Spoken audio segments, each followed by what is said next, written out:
Hi, I hope you're having a wonderful day today. Today's video, I'm going to be sharing with you 10 items that I would purchase again immediately if I was starting from scratch.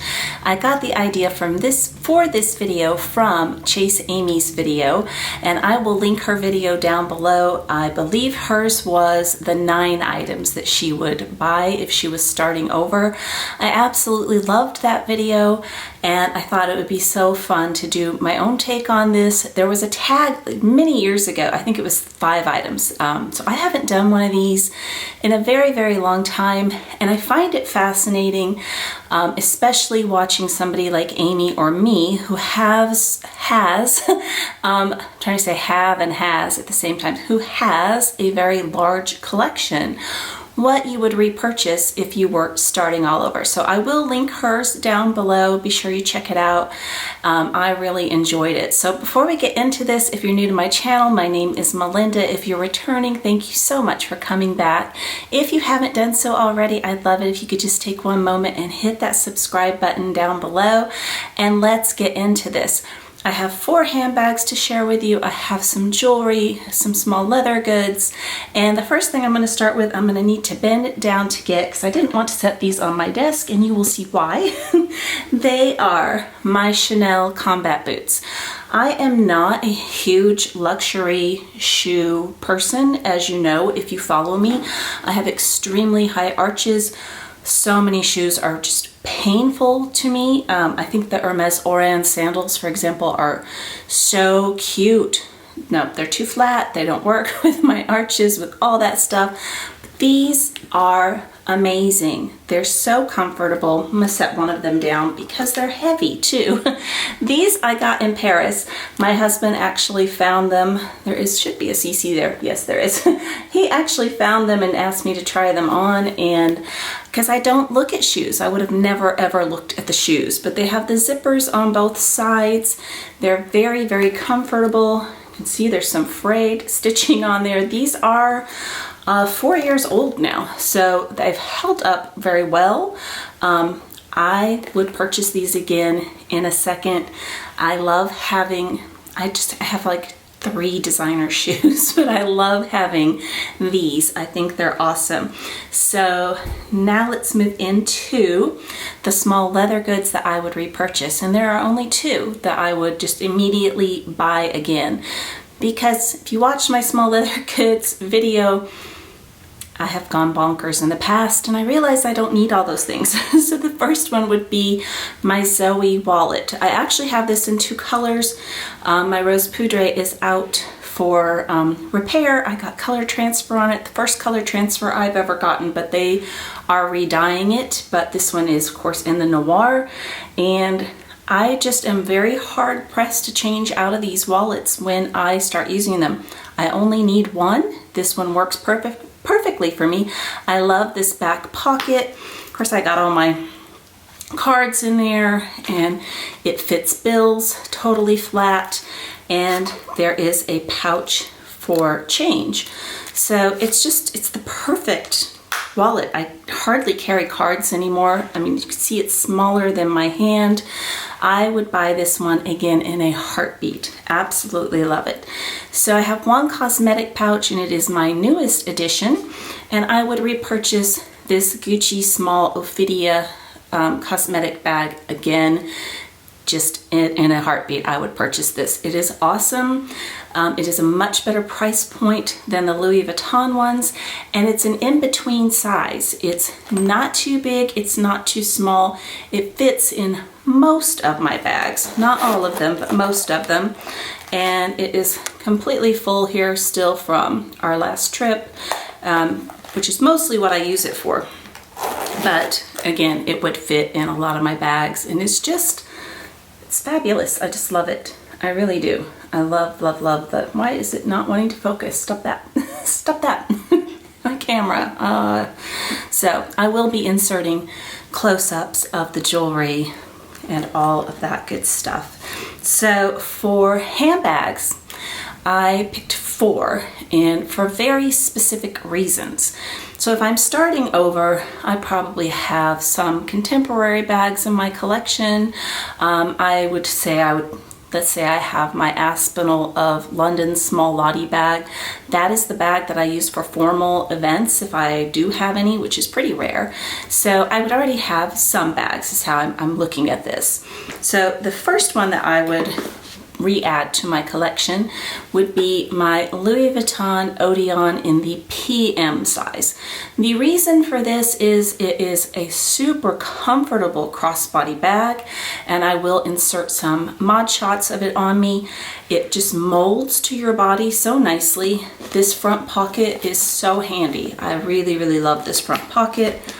I love the double zippers, and I love this long adjustable, which Louis Vuitton does not do often enough, but it's adjustable and it's not the same leather as their Damier Ebene. I used to also have a black strap with my World Tour Speedy, and it was very stiff like the Damier Ebene.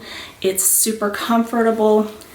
I don't like that the inside of the bag is black, so I do have a Zumoni organizer in there, but it fits everything I need. And every time I reach for this bag, which I don't that often in the summertime, but every time I reach for it, it's just like it's an old friend. It's so comfortable and easy to use, and all weather. And that's really, really important to me, to have a bag in my collection that, I mean, like so often here, it'll be like so many % chance of rain, whatever it might be.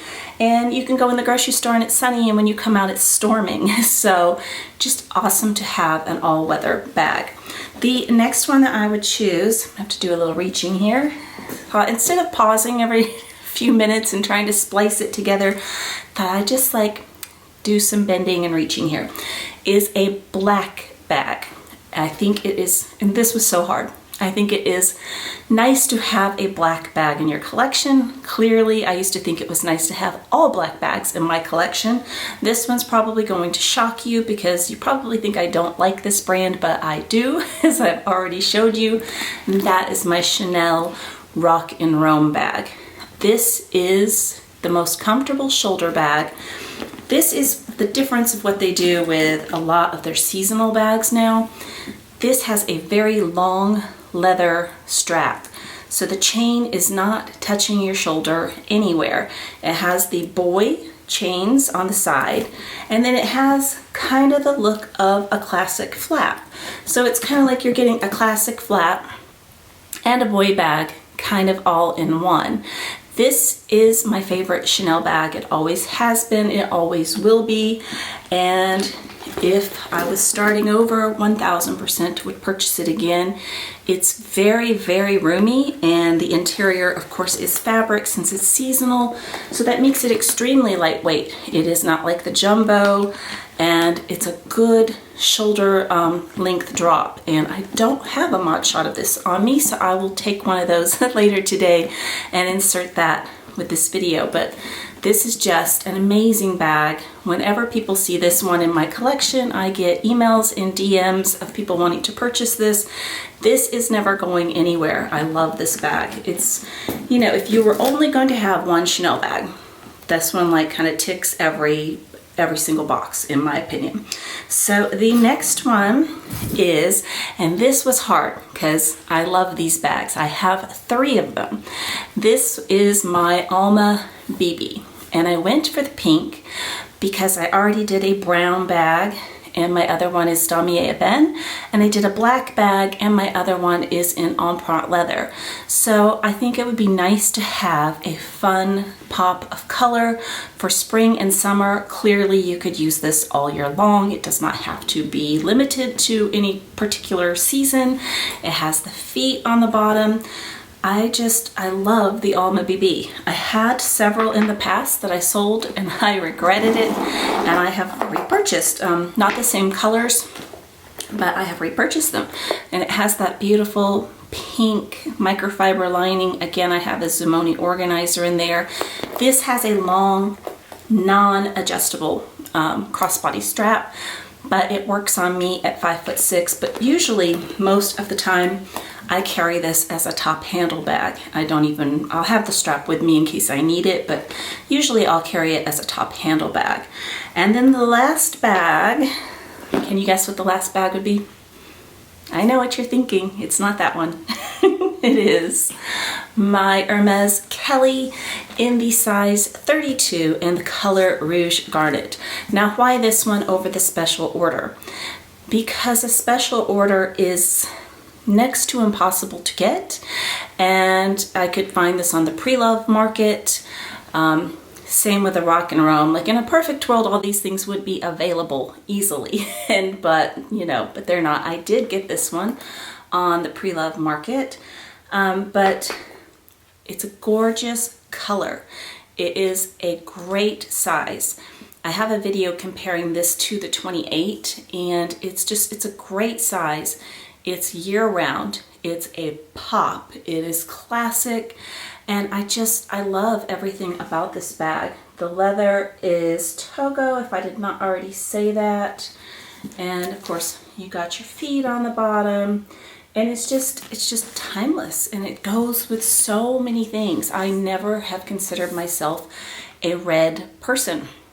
I just don't really wear red, and this one is such a chameleon. I'll insert a whole bunch of pictures. It's kind of like almost pink in the sunshine, but I would definitely pick this one first, and also because it also has a shoulder strap, and I love it. I just absolutely love it. So the jewelry pieces, I really put a lot of thought into what jewelry pieces I would add, and I did not pick any earrings because I have a lot of solid gold hoops, and I shared some on Instagram recently. I've got like these really cool rectangular huggy earrings. I've got a lot of solid gold bracelets. I do not, however, have a lot of solid gold rings. I maybe have 2. Almost all of my non-branded jewelry, my rings have gemstones in them. So I would pick my Bulgari, and again I will be inserting over this, but my Bulgari B01 in the tricolor.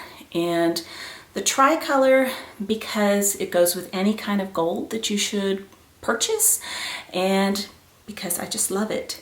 I just absolutely love it. It's chunky, it's bold, it's simple. I just absolutely love that line. I have realized I like chunky, bold, simple a lot more than I like frou-frou designs, which I always thought I would be more drawn to, like more flowery and things like that, and I'm not. So the next thing I would add would be the Bulgari B01 necklace. This one I have in the yellow gold and in the white gold. I have been wearing my white gold one and my white gold ring. I also have both rings a ton this year because of my tennis bracelet, or I might have on the heart necklace, and so I want a white ring to go with it. I've been wearing them a lot, but I don't have any chunky, just solid gold necklaces with a pendant. Well, no, I do. Yes, I do. It's a heart. I have 2 heart ones that are actually really chunky, but I love this one, and it goes with everything. And because it's all gold, both pieces, if you choose to, you can shower in them. You don't have to remove them. It was really hard because I wanted to pick these earrings, the Cartier Love Stud earrings. But I was like, if I was truly starting over, that would not be one of the very first pieces I would pick. I would go for bigger and for bolder pieces. And so now that leaves us with number 10. And number 10, I feel like every collection, just my opinion, I feel like every collection should have a fine luxury watch. A Swiss made, a really good luxury watch. And I think you're gonna again be surprised which one I chose. I'm gonna put it on backwards so you can see it. You might have already noticed it in the video, but that is gonna be my Chanel J12. Now, why the Chanel J12 over any of my other watches? Why that one over a two-tone or over an all silver? Because it doesn't have metal. I mean, there's metal, but you know what I mean. It's not yellow gold, it's not white gold. And I, again, will insert clips of this. You could get this in white. They have so many varieties now.